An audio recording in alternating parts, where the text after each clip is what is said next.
most of us have started using Zoom in some form or another, either to connect with each other or with students. Maybe you've started using Zoom for classes, maybe you've done Zoom office hours.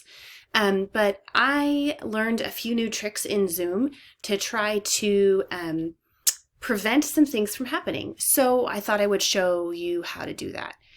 So you'll want to start off by going to the Zoom website and logging in there, because I have found that it's a little bit easier to do this through the actual Zoom website itself. So once you're in, your Zoom profile will pop up and you'll see your information here. And so when you click into settings, there are some things in there that you can change to just have a little bit more security within your meetings.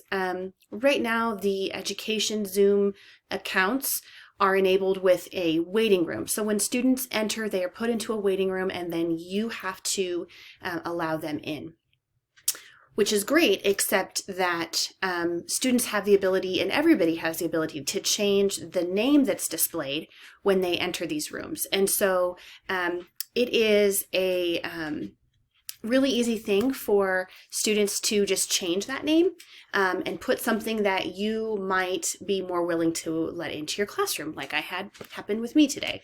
So what you'll do is you'll just scroll through these settings, and you really want to scroll down and start looking at some of the ones towards the bottom. So all the password stuff is automatically enabled for our education accounts.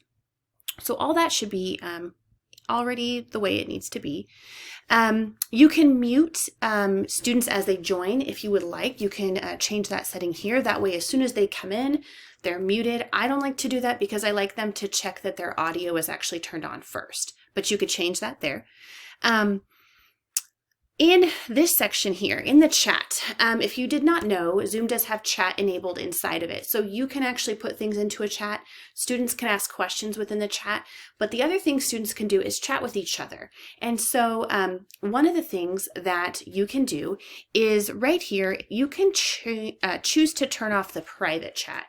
And what that does is it actually disables the chat between students. So instead of getting an option to send a chat to the group or to someone privately, they will only be allowed to send chats to the full group and not be chatting with each other on the side, which is kind of nice. You can turn off any of these others, auto-saving chat, any of those things that you want to turn off, you can do.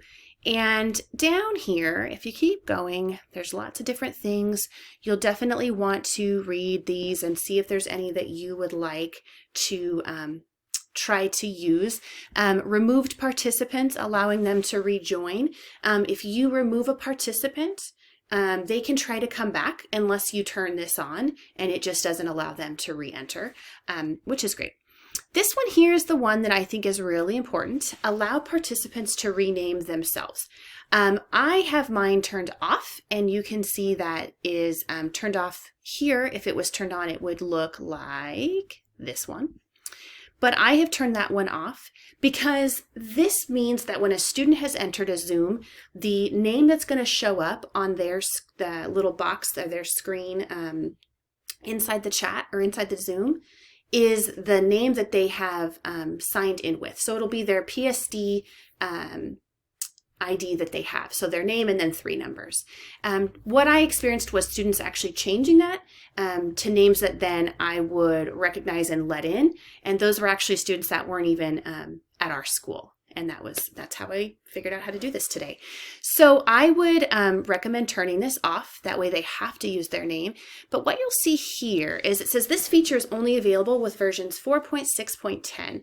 Now, I had a conversation with technology today because our version that we have on our PSD devices is actually an older version. And so there should be an update being pushed out hopefully soon that will update us to this version and allow that to actually work. So if you do that now, I tested this today, from my district device, it still allows students to change their name. If I use my personal laptop, it is it is a newer version of Zoom, so it actually blocks that feature. So hopefully we'll get an update soon and that will work. Until then, just be aware that students can change their names. The rest of these are just sort of at your discretion if you like to have closed captioning on, any of those things. I've disabled the virtual background so that students can't use it. It's kind of fun and it's cute, but it's distracting, and I honestly don't think their devices will actually allow it. And again, you can just scroll through here and change some of these. You definitely want waiting room to be on. That's going to put them in the waiting room, and then you have to approve them. Definitely want to make sure that you are only approving students that you know. And I think the rest is pretty much the way it should be.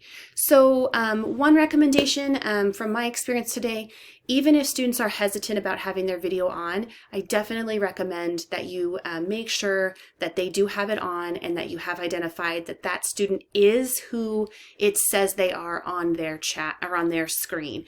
Again, just learned from experience today that we definitely want to make sure we can see those students and we can verify who's actually there. All right, if you have any questions about any of that, or you would like to walk through that separately, just let me know. I can help you out. But hopefully you find that helpful, and hopefully you are able to have a good Zoom experience. All right, thanks.